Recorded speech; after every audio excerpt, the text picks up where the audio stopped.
Before we get into today's episode, let me ask you something. Do you know what your current level of English really is? Understanding your level is crucial to tracking your progress and ensuring your hard work is paying off.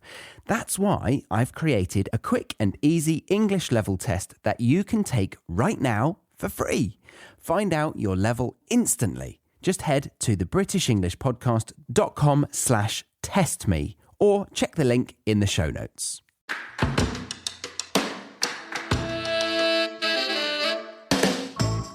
Hello and welcome to another episode of the British English Podcast. I am your host, Charlie Baxter.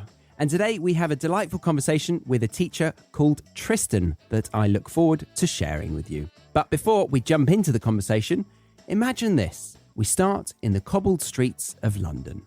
Fly over the Atlantic, touch down amid the lush greenery of Costa Rica. Then zip across the globe to the quaint, winding streets of France. Quite a journey, isn't it? Well, our guest Tristan for this episode has lived this exact adventure and many more, I'm sure. He started in the UK and then navigated his way through Costa Rica and has recently moved to live on a farm in France. We'll be exploring his journey, seeing how his British identity has influenced his experiences, and we'll be revealing the exciting, the challenging, and potentially rather amusing moments along the way. From fish and chips and a cup of tea to gallo pinto, and then, I guess, a long piece of bread called a baguette. It's going to be a cultural blend you won't want to miss. So stick around as we're about to embark on an interesting cultural journey together, learning how today's guest has navigated it all. So please put your hands together. You don't need to literally clap, especially if you're on a bus or anything like that. That would look a bit weird. Metaphorically, put your hands together, raise the roof for today's podcast guest, Tristan. All right, let's get into the conversation. All right. Thank you, Tristan, for taking the time to speak with me about your recent move and your life, really. How are you doing today? Bonjour, Charlie. Thank you for having me. I am calling you from the French countryside of Brittany on the west coast of France. And thank you. Yeah, thank you for having me. This is my first ever podcast, so it's a new experience for me. Oh, I'm very honoured to be your first. You're in Brittany, right? Lovely. Did you say to me, we will get into the France side of your life in a little bit more detail later on, but very quickly, did I get it wrong that you're taking over a farm? Before you begin, I'd like to let you know that we now have an official app released for the British English Podcast.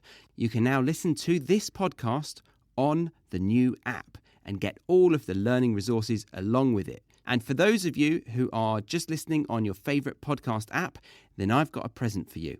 Download the app, sign up to the course called Free Podcast Worksheets, and you will find every single episode available for you to listen to along with the free worksheet for that episode. A huge resource right there waiting for you to enjoy. So go download it right now at your app store, either by typing in BEP, or the British English Podcast. Links are also in the show notes. Enjoy this episode. Is that completely wrong? Not necessarily taking over. Basically, I've moved to a farm, which is my girlfriend's family farm. And it's not an active farm in the sense that there's no animals, but she has a lot of land which she rents to other farmers. We are pretty much surrounded by a lot of fields. As far as I can see, really, it's just like cornfields, which is beautiful, of course. That's very nice. I've got a photo in my mind right now of me. We're not going to talk about me too much, but I did a cycle trip down the west coast of France when I was 22, and we had a tent in our panniers, and we would camp every night illegally in different farm fields. And I've got an exact image of that kind of farm setting outside of the tent when you wake up in the morning. It's a glorious, glorious view, very peaceful. And it just screams, take me to the bakery and get me a baguette. Did you start? Yeah, or a pain au chocolat. Yeah. Yeah, we used to eat a lot of them. I haven't Oh, actually really? had the chance. Yeah, of course. Really? Not yet, not yet. I haven't had the chance to go to the patisserie this morning, although, of course, I've had a nice cup of French French coffee. Not quite the same as Costa Rica, though, but we'll get into that, I'm sure. But yeah, actually, when you were mentioning about camping, we have a field that actually we rent out to people that pass through. And we have a lot of interesting people that kind of, well, last night, for example, German guy who's doing a tour of Europe, massive tour by himself on his motorbike, just came and stayed for one night in his tent. Kind of, even though you're quite rural here, you meet a lot of, travelers that pass through. That is nice. So it's and you quite get nice. to talk to them? Yeah, I mean, if you want to, obviously you can just say, all right, well, there's the field. Yeah, do what you need to do. Or obviously you could start talking to them for sure. Oh, fantastic.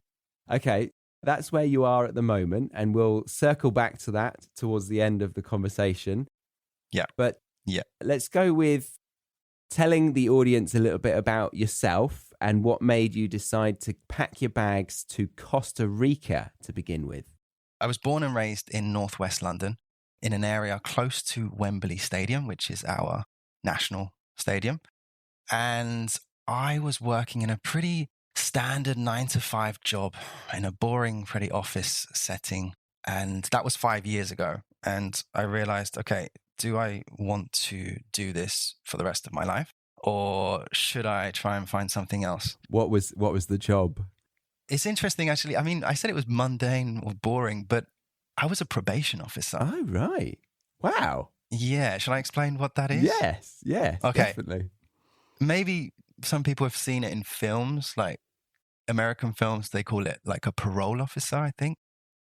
We call it probation. So it's government service. You assist ex-convicts or criminals, I should say, not convicts, but criminals who are released from prison or receive some type of, let's say, punishment or sentence for a crime. That's the traditional job. But I was working in a magistrate's court. So in England, we have two types of courts. We have magistrates and we have the Crown Court. And magistrates usually deal with lesser crimes. Crown courts usually deal with very, very serious ones. I was in this magistrate's court for about 2 or 3 years, interviewing people before they would go into court. And I would have to deliver a report to the judge.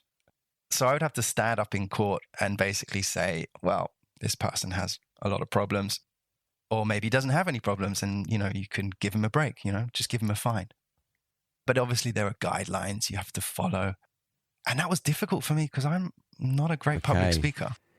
It was really hard for me to get used to speaking in front of the public. And, some things that I could say would influence whether or not someone went to prison. That does not help the nerves, does it? No, exactly. And I never really suggested prison for anyone because I didn't want to kind of have that come back on me. Someone come and find me after they've been released from prison. Yeah. So your identity isn't hidden, is it? No, it's not. No, your name is on the report.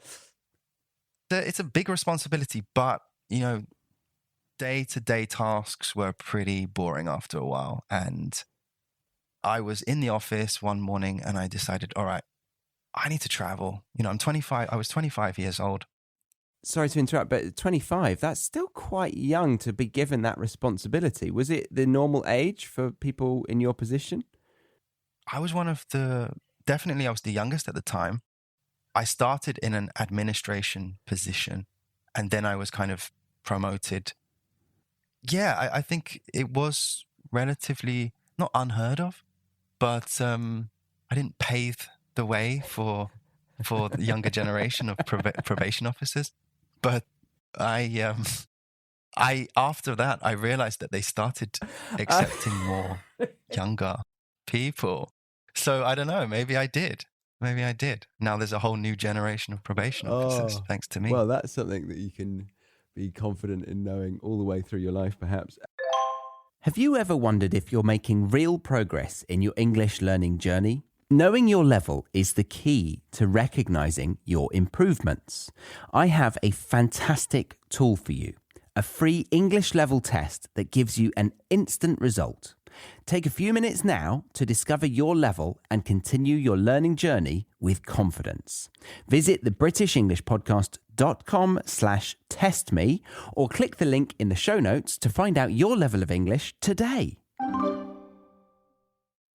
Yeah. What was the route to that? You said administration. So you just decided to take that role out of the blue before? Like you went from... Yeah. I kind of just found basically I came out of university and I found whatever job that I could really get at that time, like a lot of people. And this was in the probation service. And then eventually after a year or two working in the administration, I managed to go up to a certain level of probation officer. And yeah, from that, like obviously they train you a little bit more, of course. I have a background in psychology. My degree is in psychology. So that was quite useful. You know, when interviewing people, you're in a room with someone. Some of these people are quite dangerous. They have a lot of serious problems. They can be, you know, mood changes in a few seconds, depending on what questions you ask. So you have to be very sensitive and careful with what you say to these people. And yeah, I enjoyed parts of it, but after a while, I think I was more tired of the rat race of London. The kind of commuting on the tube every day, people kind of a bit miserable in the morning. No one looking at each other, just on their mobiles. And I was looking for something different. Yeah, nice. I decided basically, okay, what can I do that allows me to travel? And I started researching TEFL schools around the world. So a TEFL school obviously is a school which teaches people to teach English as a foreign language. And I don't know about you, but Central America was one of those places we didn't hear much about growing up in England. That's true. I heard about, obviously, North America and South America, but yeah, Central America was sort of glazed over. They didn't really focus on it. That's true. Yeah. Like, I mean, you hear about Mexico, of course. People travel to, you know, Tulum and Playa Carmen, I think it's called. I heard somebody but no one really say that Mexico might be North America. Is Mexico North America? I think it's considered as central as far as I'm aware. Maybe I'm wrong. But no, because as you know, like the typical backpacker, the typical British backpacker usually goes to Southeast Asia, or maybe like what you did and went to Australia, New Zealand, Fiji, that kind of area of the world. South America, of course, but not so much Central. So I had done a lot of Southeast Asia and a bit of South America. I decided, all right, let's go somewhere which is a bit different. And I found 2 TEFL schools, one in Guatemala and one in Costa Rica. And I finally decided on Costa Rica because I love the beach. And this place was literally in a little village on the Pacific coast. And it was beautiful. And I stayed there for 4 years. Really cool. Yeah. So there were images of this beach that you could see in England when you had to decide between Honduras and Costa Rica. Oh, sorry. Guatemala and Costa Rica, yeah. Honduras is a little bit more risky. I don't think there's any TEFL schools in Honduras. That's Central America, isn't it? Or am I off again? Yeah. It is correct. Yeah. We have, so at the top you have Mexico, then you go down, it's Guatemala. Then you have like Belize and Honduras, El Salvador. And then you have Costa Rica and Panama. Okay. Yeah. Makes sense. And so basically, yes, sorry, your question. I was wondering if you had the images in front of you to be able to choose between the two, Guatemala and Costa Rica. Yeah, I think on those websites, they have a lot of kind of images which try and incentivize you to join the school. I was based in Willesden, which I don't know if you know much about Willesden, but it's a pretty rundown area of London. So I was in this office in Willesden. It was a rainy day and I was looking outside the window and I was thinking, wow, okay, this beach in Costa Rica looks a little bit better than where I am right now. I packed my bags. How quickly did that happen? Because did you have to go through like a certificate to get a TEFL qualification before, or you did it when you were there? there's many options to get a TEFL certificate. You could either do an online course, which a lot of people do, or you could physically go to a school. It doesn't have to be in a foreign country. It could be in England if I wanted to stay in England. But I preferred to do it in a physical place because you have that experience of face-to-face teaching in a classroom. And so it wasn't immediately, I kind of planned it for a couple of months and gave myself some time to really think about it. And, because it's an investment. It's not a cheap course to do. No. And I didn't know if I could see myself being a teacher, because if I thought back to when I was in English class at high school, I imagined myself being an English teacher. It's a joke, really. Some of my friends still laugh at me when I say I'm an English teacher. Yeah. The street cred as an English teacher, especially like an English as a foreign language teacher in the UK with British people isn't great, is it? We don't really score highly. I haven't heard any negative things about it, but yes, I mean, I guess it's viewed more of a supplement job. Yeah. People do it in addition to another job, or perhaps just to keep funding their travel. Yes. Or just to have a voluntary experience abroad. Pardon the interruption, but I want to let you know about an activity I have created for you to access for free on the britishenglishpodcast.com/freebies. It is a creativity exercise that helps you find ways to learn English whilst being in a state of flow. Being in a state of flow happens when we're totally immersed in an activity to the point where we pay no attention to distractions and time itself seems to pass by without any notice. I would say I am in my happy place when I'm in a state of flow because it allows my creativity to flourish. And I want to help you connect your learning experience with feeling this immense level of happiness that is entirely possible when studying. Who'd have thought it? Revising English can open up feelings of pure ecstasy. Don't worry though, I'm not forcing drugs on you, but I am encouraging you to check out this new exercise I have created that will help you reach a state of flow, when learning English. Find the link in the show notes to the britishenglishpodcast.com/freebies. That is spelt FREEBIES. And then click on the creativity exercise and we can all get high on life together. Back to the episode. That's true, yeah. Voluntary year out, like a sabbatical, or people tend to think you do it after university to get some travel experience, which, I mean, both of us kind of used it for that reason, to leave the UK and have a bit of sun and some travel and some life experience. Because I met a lot of people in that moment of moving to another country, and I don't think any of them are still doing it. Probably about 30 of them. I don't think any of them are. So if I was to meet up with them and say I'm still doing it, they would be like, "Oh, wow, okay." But it's the way it goes sometimes, isn't it? Did you see yourself continuing this far on with teaching English, even back then? Do you think you saw that? No, definitely not. I didn't realize the opportunity that teaching online would give me. When I imagined doing the TEFL school, I only imagined working in a physical school, like teaching 30 people in a small classroom in somewhere in Central America. And that's what I did for the first couple of months. I found a local project, which was run by a local church. It was a volunteer program, and it was hard. It was hard. I was in this sweaty classroom with no air conditioning. The students were really nice because, we're going to get into Costa Rican culture and, they are lovely people and very friendly, but slightly differently behaved than English students.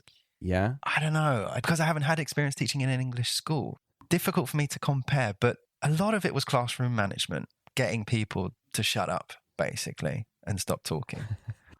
And that's what I didn't like about. Right. That was tricky in Costa Rica. So you're thinking that as a student, when you were in the UK, your classroom were more inclined to be quiet quicker. I think at the age group that I was teaching. Which was? By that age, which was about 17 to 21. Oof, gosh, that's tricky. Yeah. Actually, yeah, a lot of them came from very poor backgrounds. Right. Costa Rica has quite a young pregnancy age. Right. Like the average age, I think is, I don't know, is very, very young. It's somewhere like 18 or 19. Right. So a lot of the students I was teaching were pregnant or either had a lot of kids already. I was expecting them to be maybe a bit more motivated to kind of learn English for their own kind of development and future. But I don't know, it was program. I don't think they were forced to do it. Oh no, they were, sorry. They received benefits if they did the program. So that might be why, some of them didn't really want to be there. That makes sense. Right. Is there a phrase called Pura Vida or Pura Vida? Pura Vida, yeah. Pura Vida, which basically translates as pure life. Okay. And it's a philosophy. It's a way of living. It's essentially meaning take things easy and enjoy life and take it slow, relax, chill out, which if you go to Costa Rica, you will see that printed everywhere on T-shirts, usually with a picture of a sloth because Costa Rica is famous for this animal. Oh, I see. Yeah, because what I knew about Costa Rica before was really from David Attenborough documentaries, watching sloths. Ah. And really kind of the sloth ties in with the kind of culture and the mentality of slow, take things easy. Pura Vida. I know it's not obviously too near, but I went to Belize and I remember on some of the islands, their phrase, I mean, it wasn't as poetic or Spanish, but it was just go slow. That was their motto. Okay. Go slow. Kind of. Just that was it. And if you're cycling too fast, they'd be like, go slow, man, go slow. Are you a traffic warden? No, just philosophy in life. Go slow. Yeah, how did you find that, given that I would argue that our motto is quite different in the UK? What would you say is our motto if you had to? Yeah. Complain, but be quick about it. Go fast. Yeah. No. It is very different in terms of, let's say London, because I grew up in London. I really don't know what it's like outside of London. It's difficult for me to say, but people rush. People are rushing to the next place, work, home, pub, maybe. And they're always rushing. And that was hard for me to get, to change and to get used to the slowness of Costa Rica. Now, I think one of the reasons it is slower is because of the temperature. It's 35 degrees every day. You can't run. You can't rush. Otherwise, you need to take a shower every 5 minutes. You're just sweating. Yeah. But that must have been hard because time is almost like a currency. You've come from a place that time equals money almost. Exactly. That is true. And now, you've got to be mindful of not sweating too much too quickly. Yeah, I think the temperature and the climate has a big factor in the lifestyle. So basically, people would wake up at 5 a.m. and that's a normal time for people to wake up, 5 or 6, and they get stuff done in the morning. That's when they're like productive because of the temperature. Ah, I see. Okay. And nothing gets done between like 11 and 5 during the day. Like shops are still open, everything's still open. But if you go out, you'll just see less people. People will just be sitting under a tree, chilling, waiting in the shade, waiting for the sun to kind of cool off. And then things get done in the evening. I would often hear like construction workers start banging at like 8 or 9 p.m. And I'm like, whoa, that's illegal. That's illegal to do that in the UK. Yeah. Oh, gosh, that's a huge culture shock. Yeah, it was. And what time would they finish? No, they wouldn't do it like crazy late because a lot of people would it would be quiet at about 10:30. My neighborhood, quite a lively neighborhood, a lot of wild animals, dogs that kind of just ran around and horses that kind of had no owners. Horses that had no owners. I've seen the dogs, like street dogs, but are they street horses? They're kind of like street horses. I mean, they were beach horses. They would run in packs across the beach And it Oh was my beautiful. goodness Like, just me. imagine a group of horses just running free across the beach. That is great. Yeah, it is wonderful. Obviously, they probably had an owner, but it was a small town. So they were kind of like, all right, you go and do whatever you want and go and graze in a different place. And then I'll come and find you later. Yeah. I mentioned the Pura Vida lifestyle because you were talking. Pura Vida. Yeah. Okay. Yeah. Because you were saying in the class, you felt like they should have a little bit more motivation to develop their own English skills.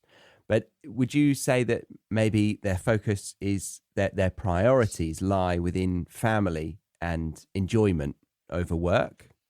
Definitely. The society is quite collectivist. Is that the right word? Collectivist? Yeah. More of a collectivist society than an individualistic society. I would say that's a big difference between the UK and Costa Rica. There is a large importance on family and sharing.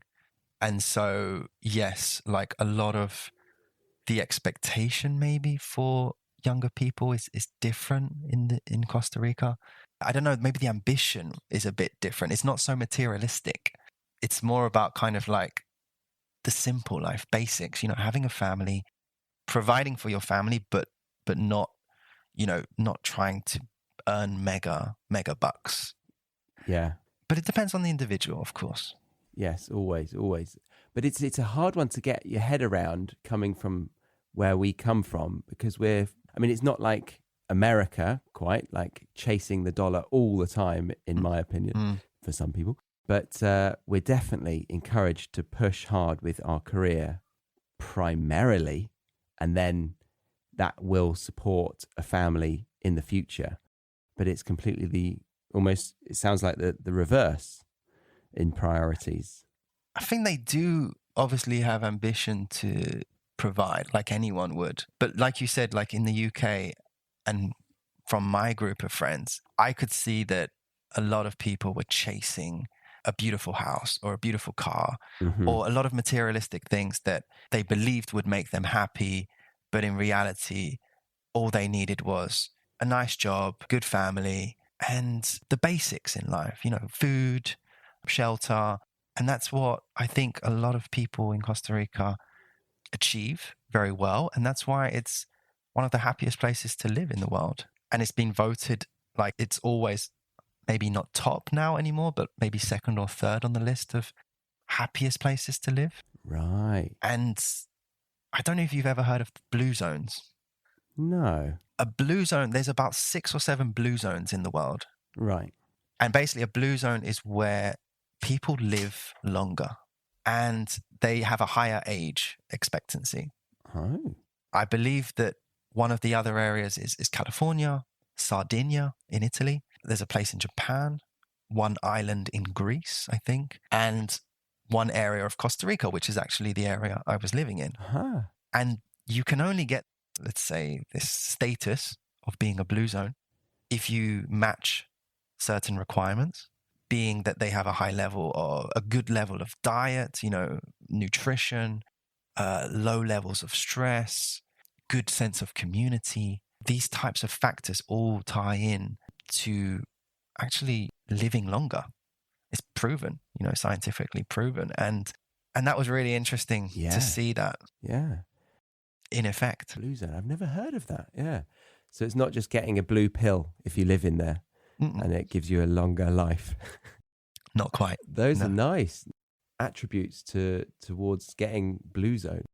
Getting blue zoned, maybe. Blue zoned, yeah. I was thinking of a tale that I was told when I was 22 and I came out of university. Apologies if you've heard it, and I'll butcher it, but hopefully the moral of the story will still be in place. An American goes down to, or a resident of the United States goes down to, let's say, Central America. A gringo. Yes, exactly. A gringo goes on holiday and he goes to a fishing market, and then he asks a guy taking him out on his fishing boat, and he goes out and he spends all day and he catches one fish, but he's in the sunshine having a beautiful time. And then the American says, why don't you scale this up? Why don't you create your own fishing company? And the guy's just relaxed, sitting there and saying, why? And he says, well, you know, If you scale it up, then you could have your own team of fishermen. And then before you know it, you could be sitting and doing what you want. What would you want to do? And he said, I want to go and fish every day and just come back and have my fish with my family. That would be my ideal. And that's what I've got. And he's like, oh yeah. All right. Well done. It's an interesting confusion that we've almost got. Yeah, it perfectly summarizes what I guess I was just saying. It's not like there's a lack of ambition. It's just like finding that balance in your life of happiness. Why push yourself if you've already got everything you need, the basics in life? And that was one of my motivations for leaving London because, like I said, I felt like I was chasing a career, chasing to find a mortgage, all of these things, which is great, of course. I'm not saying that you shouldn't, but I felt like before the age of 30, I didn't really need those things. And just trying to find a bit of a simple balance in life was more important. And do you think you found it? Yes, I definitely experienced the Pura Vida. And like we were saying, I, at the beginning, was walking very, very fast down the street or cycling down the street very quickly. And I would get a lot of people looking at me like, why are you rushing? That's such a life lesson. And I felt really like, yeah, it is. Take it slow. And I remember one of my friends from England came to visit me and he was walking fast. And I was like, bro, Pura Vida, take it slow. Did he get what you meant? Yeah. And he was like, you know what? You're right. You're really right. And I think that's people might learn when they come to Costa Rica. Obviously, people come for the nature. It's stunning. It's lush. It's just green. And I don't know if I'm absolutely correct in this fact, but I think they contribute 6% of the world's biodiversity, which... What percentage did you say? 6% of the world's only biodiversity. In a small geographic area. That's impressive. It's a very small area and it only has a population of 5 million. Right. Yeah, I have heard that their biodiversity is insane. So that makes sense. Mm-hmm. Another interesting fact is they abolished the army in 1949. So they've got no army. No army, which is really bizarre, especially like that happened soon after World War II. So I guess everyone was on high alert. And they have reinvested a lot of the military budget into education and healthcare. Right. And you can really see that in the country. Everyone, I'm sure we'll get onto this in the next section, but they speak very good English because the education system is pretty good in comparison, let's say, to other countries in Central America. Actually, thinking about it, my first Spanish teacher online was a Costa Rican. And she had very good English. Okay. When I went to Chile, I had quite a big bubble of English-speaking teachers that I socialized with. I lived with a Chilean, so I was able to get that kind of local experience in my apartment, and he would invite me to barbecues and things like that. Did you get much experience with locals yourself? Yes, at the beginning, I would say I tried to integrate as much as I could and immerse myself in the language. But I feel a little bit guilty, actually, that after 4 years of living there, that my Spanish is not a higher level. I would say that it's probably B1 still. I slightly blame the fact that I'm an English teacher because I spent most of my time speaking English online. Therefore, for my job, I didn't really need to interact with local people too much. Also, the town where I lived was very full of expatriates. A lot of gringos, Americans, and a lot of Europeans, but not so many British. I was one of 2 British people living in that town. And the other person was actually 20 minutes down the road from where I lived. It was very bizarre. Like, we knew exactly the area where we'd been to the same pub. It was very strange. Oh, that is weird. Yeah. So to answer your question, I tried to integrate at the beginning when I was involved in a lot of volunteer projects, but when I started teaching online and living on the beach, people spoke English very well. Tourism is a big factor in that town. So, of course, a lot of local people speak very well. I can, in terms of like going to a restaurant and doing all those things where you need to, communicate in the local language, I could do that very easily. But when you actually sit down and have a conversation with someone, I think I would still sometimes struggle, which is a shame. And it's a lesson that I've learnt. And I hope that I don't repeat that now that I'm in France. It's something that I think you might have to be endlessly strict on yourself with. If it's possible, we always, as humans, I think we tend to take the shortcut, take the easy route. And if the easy route is there, then it's hard to not take it. I wish you luck with that challenge that you put yourself in. One of the interesting things is that I think I actually learned more French in Costa Rica than Spanish. How? Oh, because the motivation to move to France was high? Actually, so about 2 years into my experience there, I met my girlfriend, who's from France, which is why I live now in France. And there was a large French expat community in that town, like really, really dominating. They owned most of the businesses, actually. I called them the French mafia when I was there. They didn't like that too much. Hopefully that... Yeah, I can imagine. Let's hope they weren't. Like an English guy calling them French mafia. They're not going to take very well to me. But eventually they called me roast beef at the beginning. Which is, I don't know if you've heard that before. Like that's the slur that French people call English people, roast beef. Can you remind me why? I think it's to do with like the history of obviously British people loving roast beef. Okay. It comes from a very, I don't know, I think it's quite an old story. I'm not going to pretend like I know, but we obviously call the French, what we used to, I don't think anyone does it anymore, but they call them frogs or frogs' legs. Yeah. It's just a stereotype based on the food that we eat. Did you find it? Yeah. I'm just searching it. I think it's basically what you said. During this period in the 18th century, during the real beef we had between each other, roast beef was a popular and staple dish in England. The French started calling the English roast beef as a kind of jest, roast beef. Yeah. Associating them with their traditional food. This term is somewhat similar to how the French are sometimes referred to as frogs due to the stereotypical association with eating frog's leg. Yeah. Pretty much exactly what you just snails. said. I guess, we don't say snails, but I would associate snails more with France than frogs. Yeah. I've had snails and the only time I had them was in France. Yeah. Have you had snails? Have you had frog's legs? No, I haven't had either. I'm looking forward to that experience. Okay. If I ever get the chance. Yeah. Yeah. Yeah. Yeah. Let's go back a little bit. Yeah, we're getting sidetracked. I think we covered all of this very naturally, but was there anything else that you felt like as a habit, as a British person, you had to ditch or tweak being in Costa Rica other than what we've talked about?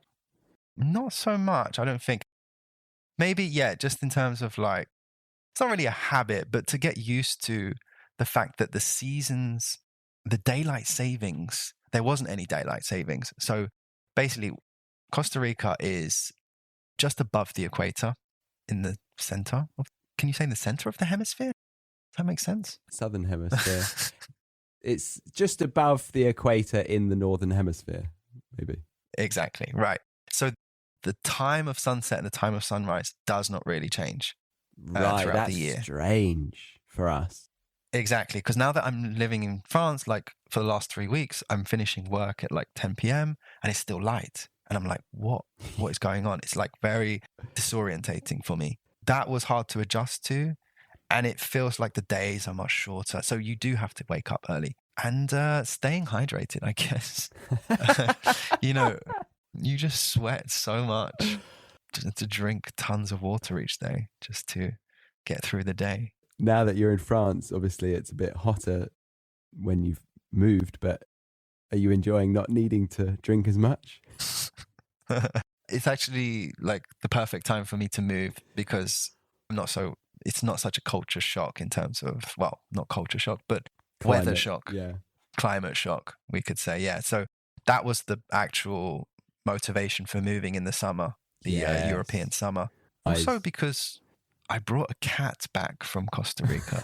We will leave it there for part 1 of today's episode. Thank you very much for listening up to this point. If you did want to listen to part 2 and part 3 of this conversation, then you can head over to the BritishEnglishPodcast.com and check out the Premium Podcast or Academy memberships. The Premium Podcast gives you access to the full conversation along with extended glossaries, transcripts, and flashcards, whereas the Academy gives you all of that plus exclusive videos and audios for the season-based episodes, explaining the vocabulary, exampling them, giving you quizzes, writing assignments, and weekly speaking classes on Zoom. But if you were just here for part 1 of this conversation, then I thank you very much for stopping by. I hope you enjoyed the show. Do grab that free worksheet by clicking the link in the show notes. My name's Charlie, and I will see you next week on the British English Podcast.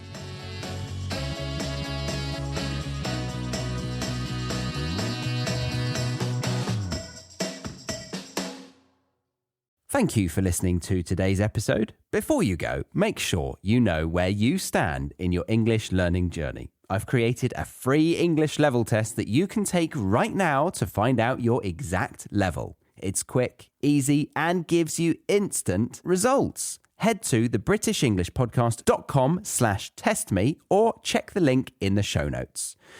Because tracking your progress helps you stay on track. We can't use track twice, guys. No, let's do that again. Yeah, we don't have time. Oh. All right, we'll just delete this last sentence then.